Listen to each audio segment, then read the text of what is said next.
ई साला कप नाम दे, नहीं ई साला कप नामदू कहिए, क्योंकि अब इस स्लोगन को चेंज करने का समय आ गया है। क्योंकि जो काम विराट कोहली 16 साल नहीं कर पाए वो स्मृति मंधाना ने सिर्फ 2 साल में करके दिखा दिया।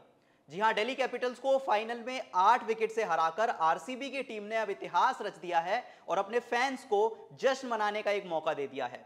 अब जब इस मुकाबले की शुरुआत हुई थी तो दो ऐसी टीमें आमने सामने थी जिन्होंने वुमेन्स आईपीएल तो छोड़िए, आईपीएल के इतिहास में भी कभी ट्रॉफी नहीं जीती थी। ऐसे में ये एक ऐतिहासिक मैच होना था, क्योंकि कोई ना कोई फ्रेंचाइज तो पहली बार उस ट्रॉफी को अपने कब्जे में लेने वाली थी और वो काम करके दिखाया है स्मृति मंधाना की आरसीबी टीम ने।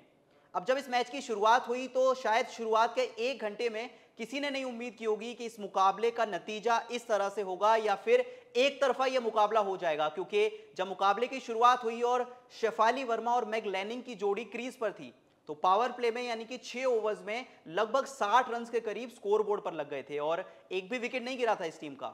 जिसके बाद स्मृति मंधाना हो, उनकी टीम हो या फिर सारे के सारे ग्राउंड में जितने भी फैंस मौजूद थे वो हों, किसी ने भी ये नहीं सोचा होगा कि यहां से ये मैच इस तरह भी खत्म हो सकता है। क्योंकि इसके बाद पूरे ओवर का रुख उन्होंने एक ही ओवर में पलट दिया।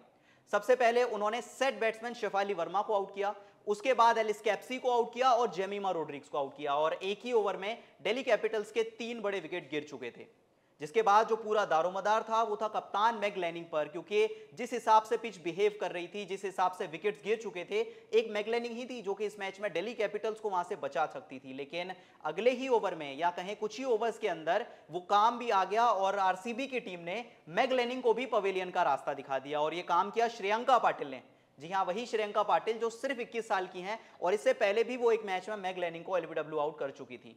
अब मैग लैनिंग आउट हो गई, उसके बाद मैरिजान कैप आउट हो गई, जेस जोनासन आउट हो गई और देखते देखते दिल्ली कैपिटल्स की पूरी पारी सिर्फ 113 पर सिमट गई। जिसके बाद आधे फैंस ने तो जश्न मनाना तभी शुरू कर दिया था, क्योंकि टी20 क्रिकेट में चाहे कैसी भी पिच हो, किसी भी तरह की कंडीशंस हो, 114 रन डिफेंड करना हर दिन आप नहीं देखते हैं।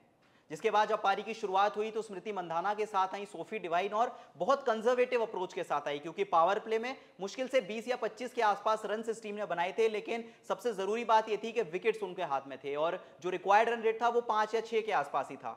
इसके बाद सोफी डिवाइन ने जैसे ही पावर प्ले खत्म हुआ अगले ही ओवर में राधा यादव के ओवर में 18 रन बटोर लिए। जिसके बाद ऑलमोस्ट एक क्लियर इक्वेशन हो गई थी, सिर्फ रिजल्ट का नतीजा बचा हुआ था। लेकिन उसके बाद एक बात तो तय हो चुकी थी कि आज आरसीबी की टीम इस स्टेडियम से ट्रॉफी लेकर जाने वाली है और कुछ ऐसा ही हुआ। आखिरकार वो लम्हा आया जब ऋचा घोष ने वो विनिंग चौका लगाकर आरसीबी के 16 साल के इंतजार को खत्म किया और फाइनली एक आईपीएल की ट्रॉफी या कहें कि डब्ल्यूपीएल की ट्रॉफी आरसीबी की टीम को जिता दी। इसके बाद बधाइयों का सिलसिला शुरू हो चुका है। विराट कोहली हो, ग्लेन मैक्सवेल हो या आरसीबी के बड़े से बड़े खिलाड़ी हो, सभी खिलाड़ी इस टीम को बधाई दे रहे हैं कि जो कारनामा वो नहीं कर पाए 16 साल में, वो कारनामा आपने सिर्फ दूसरे सीजन में करके दिखा दिया है। और फाइनली उन आरसीबी के फैंस को भी वो जीत का लम्हा मिल चुका है जो कि हर साल आते थे और ई साला कप नाम दे के स्लोगन को दोहराते रहते थे। फाइनली अब वो दोहरा सकते हैं ये स्लोगन जिसका नाम है ई साला कप नाम दो। तो आरसीबी की जीत से आप कितने खुश हैं और आपने किस तरह से इस टीम को बधाइयां दी या फिर किस तरह से बधाइयां देना चाहते हैं, हमें कमेंट करके जरूर बताएं। और अगर वीडियो पसंद आई तो जाते जाते चैनल को सब्सक्राइब जरूर कर लें।